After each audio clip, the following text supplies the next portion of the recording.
with Final Fantasy VII Rebirth being the first game of the series that I'm playing, guys, welcome back to the channel. We about to check out how long does it take to beat Final Fantasy, and also we're gonna see the reviews on Final Fantasy by IGN. And also, guys, if you don't know, today is my channel 12th birthday. Yes, whoo, 12 years. Not 12 years doing YouTube exactly, but yes, 12 years, man. But anyways, let's go watch this video on how long it take to finish Final Fantasy Rebirth by IGN. Wow, just look at it all. Final Fantasy VII Rebirth is an expansive reimagining of a classic, full of involved side quests and many mini-games. But just how long is it? Well, we're here to let you know exactly how many hours it took different members of the IGN team to finish the story, and what they prioritized doing with their time. I'm waiting, Cloud.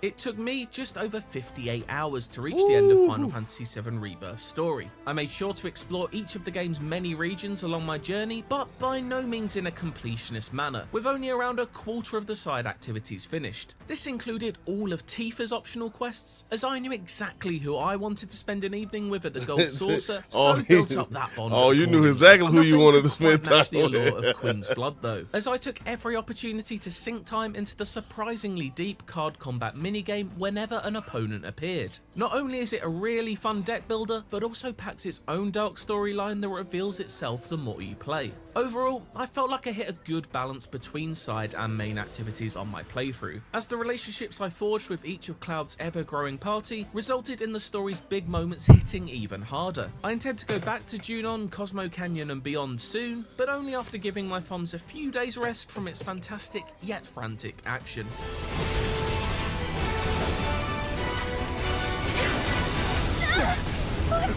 58 hours playing the card game Queen's I thing. blasted through my playthrough of Final Fantasy VII Rebirth in a brisk 33 hours, 33? barely stopping to smell the desert roses. I'm a huge fan of the 1997 original, so my goal from the start was not only to see how they faithfully recreated all the moments I love, but also what they changed. And no amount of minigames or side quests thrown in my way was going to stop me from getting those answers as fast as possible. So I wasn't hideously underleveled. My general rule of thumb was to tackle everything in front of me during the critical path. So it's not like I bypassed the world completely, I just never went out of my way to hunt down the countless amount of extra activities. After finishing the game, I returned back to the world and then began exploring side quests, minigames and hunting down world intel. I was also determined to see all the other dates Cloud can go on at the Gold Saucer, and I've easily sank another 20 hours in so far, leveling up all my character relationships and exploring all the nooks and crannies Final Fantasy VII Rebirth has to offer.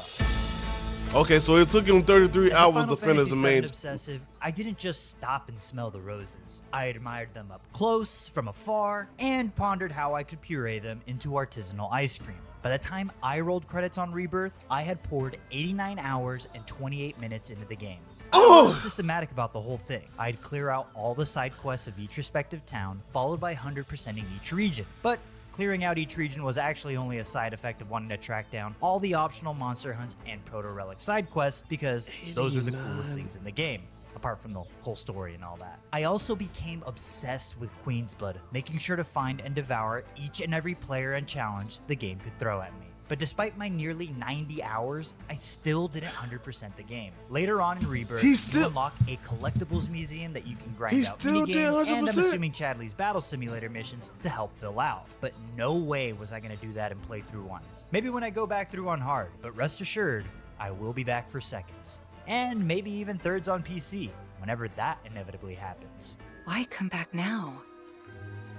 Bro, 89 hours is crazy, After bro. 5 years. My time with Final Fantasy VII Rebirth is a little unique in that I played it with the intention of guide creation, and thus spent a lot of time grinding the toughest summon bosses at their hardest difficulties for the sake of trying to understand and better explain their mechanics. As a result, I spent a total of 97 hours and 45 minutes on my playthrough. Like Nick, I was fairly systematic in 100%ing the world intel of each region, though there are still several odd jobs that I need to go back and complete, and minigames that I've yet to complete at their hardest difficulties to claim their greatest rewards. I want to make it Man. clear that this is a rarity for me.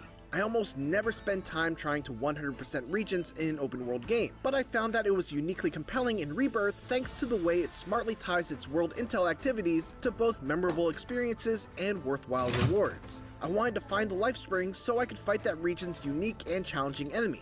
I wanted to complete all the combat challenges to unlock new battles in the combat simulator. I wanted to find the crystals to power up my summons. I wanted to find all of the proto-relics to see where its goofy story would ultimately end up. And I wanted to find all of the excavation sites so that I wouldn't fall behind on my item transmutations. Even beyond the handful of side quests that I still have to pick up, I've still got more Queen's Blood to play, hard mode to test my skills against, and chocobo races to win. In short, this game is absolutely massive. Oh my god. By the time credits rolled, I had spent 60 hours and 32 minutes playing Final Fantasy VII Rebirth. I imagine this will be a pretty typical playtime for most people, as while it's far from 100% complete, those hours allowed for a healthy mix of story and optional content. I completed a few side quests in each of the open zones, as well as plenty of world intel activities, the quick hit tasks that provide some easy variety. I also made sure to put focus on collecting every one of the iconic summons, and so by the time I hit the final boss, I had a full team of magical gods to back me up when I was in need. Crucially, doing that amount of optional content meant that I was always at exactly the suggested level for the main storyline, and so there was never a point where I struggled to get past a boss or I was forced to grind for XP. But since I only did between 30 and 50% of what's on offer in each area, it means I have plenty more to discover at my own pace now I've finished the story. In fact, I probably have a whole game's worth of side quests, activities, and mini games left to play. And with gameplay this good, especially when it comes to the combat and the design of its open world hubs, I can absolutely guarantee you that I'll be back for more. For more from Rebirth, check out our review, and for everything else Final Fantasy, stick with IGN. Yo, honestly, the way they were talking about it right there, man, the review gonna be crazy though. But man, yo, overall 100 hours.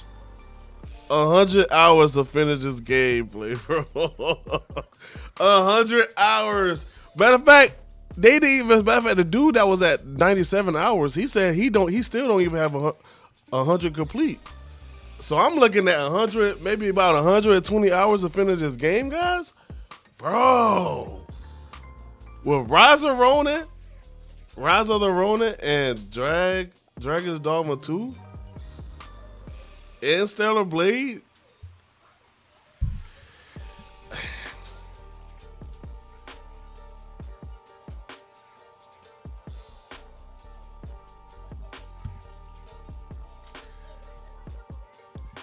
I don't know. I don't know, bro. I'm just sitting here thinking what I'm gonna do with my life. Let's check out the review next. Overwhelmed with a yearning I hadn't really felt from a game before. So in several ways, Final Fantasy VII Rebirth is my wildest imagination made manifest. Its impeccable combat is made fresh again with clever new mechanics and party members, and splitting the original's overworld into gorgeous open regions full of enjoyable side content enriches places I thought I knew so well. That lets this reimagining once again stand as both a stunning reconstruction of a game I've cherished since 1997, as well as an interesting new interpretation of it. However, Rebirth's continuing ambition to create a new timeline for Final Fantasy VII can bounce between awe-inspiring and overly convoluted. That's left me conflicted about parts of the execution of that new direction, but after spending more than 80 hours to finish the main story and a decent chunk of side content, there's no denying that Rebirth is an amazing journey despite that, and one I'll remember fondly as I eagerly anticipate the third act of this rebuild of Final Fantasy VII. Very good. Fill your hollow heart with rage.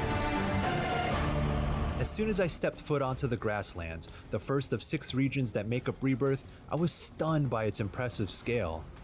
The cutscene introducing the reformed overworld shows Aerith taking in the beauty of a natural world she'd never seen before, only to have Red 13 remind us that this world is still dying from the inside. But in reality, it's barely hanging on. Reinforcing the ongoing theme of environmental preservation and that this is a planet worth fighting for. There's something powerful in exploring each corner of these regions just to see how they've clung onto life in spite of the destructive effect of Mako energy, and there are stories to be told in the breathtaking views alone. And there it was, the first step on our new journey. Of course, a game this massive also comes with a somewhat intimidating world map that has embraced many modern open world design conventions. That includes activating towers to mark tasks on your map, but Rebirth manages to transcend that well-worn trope. As I went from region to region, connecting with people and helping with their struggles, I often found compelling little side stories that uplift its human element. The more I peeled back the layers of all the activities that fill these zones, the more engrossed I got in clearing every icon I could. Sephiroth was in Midgard. We fought him. Whatever happened, he's alive. But why come back now? Nearly every task rewards you with XP for your party level to advance an additional progression system called Folios, which unlocks perks and abilities for each character. The biggest additions are synergy abilities, powerful partner attacks that lay on heavy damage and can grant bonuses like extending stagger windows, filling the limit break bar, or temporarily negating all MP costs. You'll also access synergy skills that can be used on the fly to make combat more flexible. A favorite of mine was having Barrett launch Tifa into the air to get her within melee range of flying enemies. Synergies complement an already intricate combat system by filling gaps in the action, making the combat loop more complete, and having party members work in tandem is always charming to see.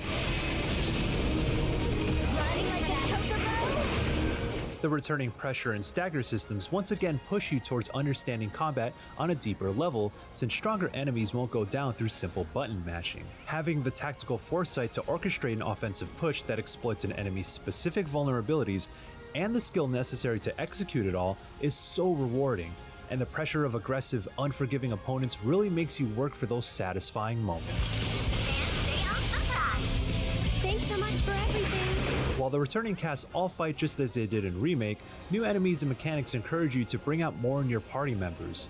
Yuffie can be an absolute menace now, with a party around her and a full game to build out her skill set, standing out as the most dynamic character of the bunch.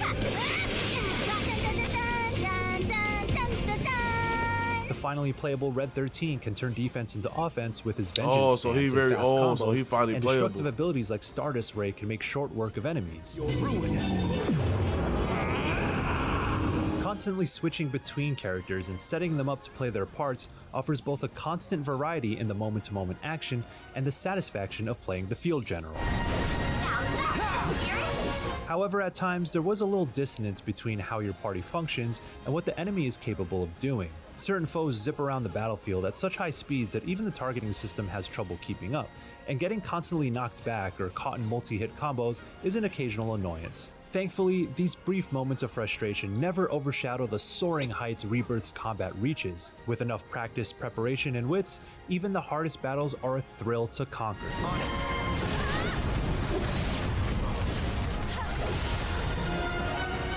Unironically, some of the best battles are actually in the new card game, Queen's Blood. It's an outstanding addition. I heard Queen's Blood the whole entire time. Not only is it smartly designed, there's an entire side story that builds up around it as you progress, exploring the origins of Queen's Blood itself and going in some wild and unpredictable directions you won't want to miss.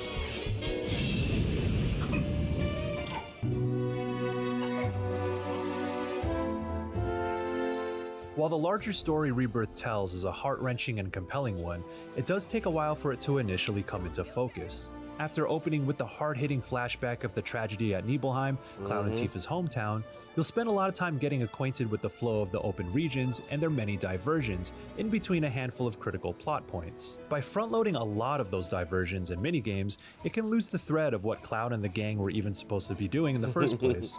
Don't get me wrong, many of these activities are a joy in their own right, and a few of them make for memorable moments of levity, but a little restraint could have helped keep the focus on the parts I cared about most. For as cool as the Junon marching minigame and the Queen's Blood matches are, there's also the occasional slow-paced crate-moving puzzle or a stealth section to unlock a region's chocobo to bog down the momentum. Well, yeah, That said, these are ultimately small blemishes on what is largely a fantastic revision of Final Fantasy VII. Yeah, If anything, the more robust minigames is that capture just optional how or you got goofy to the do it? PS1 classic always was, and leaning into that absurdism works wonders for staying true to its identity. Rebirth manages to strike a delicate tonal balance as well, which is impressive for a story full of darkness and sorrow. The planet's very existence is at risk, with Shinra's destructive nature and Sephiroth's calamitous ambitions looming. The smoke rising from the rubble is reminiscent of a funeral pyre. Cloud himself is a broken man, an unreliable narrator, and a complicated protagonist, and in the highest fidelity of modern tech, his slight but telling mannerisms speak as loud as anything he said in the original script. Nearly every party member has their moment to shine in this arc of Final Fantasy VII, and through impeccable cinematic stylings and top-tier voice performances, the cast teetering between hope and despair is on full display. Sorry we're late. For the love of... Where the hell have you two been? On a date. Baird's backstory was already unforgettable, but there's a newfound authenticity to the struggles he faces and painful resolutions that await him. Those modern qualities, along with the reimagined script, give additional depth to Red 13 and round him out as a more complete character too. Aerith becomes an emotional leader, and the relationship between her and Tifa grows stronger and more believable as they confide in each other and bear the brunt of Cloud's baggage. So, did something happen between you and Tifa?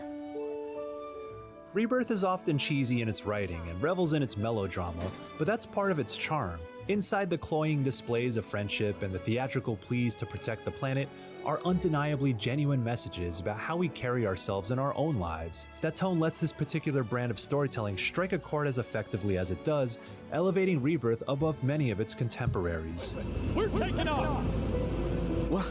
Rebuilding Final Fantasy VII's story for a new generation has also come along with the theme of defying your supposed fate, which was made explicit toward the end of Remake with the convergence of alternate timelines affecting each other. But while this new take on the classic story has the potential to be equally as powerful, it pains me to say that Rebirth fumbles the execution. Avoiding any spoilers, the events of its conclusion and the ensuing aftermath are portrayed in a way that is both convoluted and undefined, robbing it of its impact. It's a case of trying to do too much without the connective tissue to bring it all together.